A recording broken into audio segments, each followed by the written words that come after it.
Mr. Schinas, you mentioned in the debate that the region should be Europeized.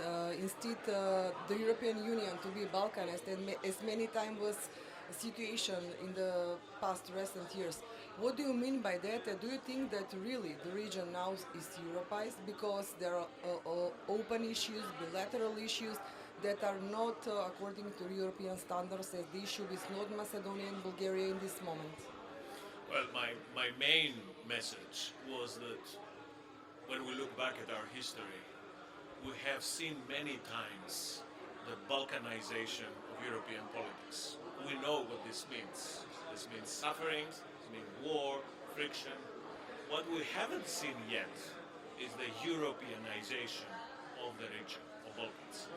And this is happening now since only 20 years ago. It's new. And it's very positive. It's an encouraging step. Most of the countries are now firmly on the pre-accession path.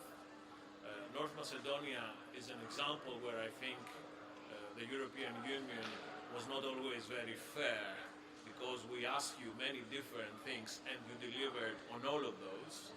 So now we have to switch into the next chapter, which is actually open negotiating chapters and closing negotiating chapters once you have cleared all the constitutional requirements that we have accepted. So overall, a positive moment for North Macedonia.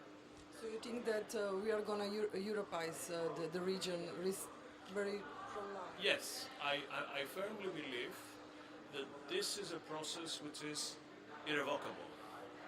There are no alternatives to this process.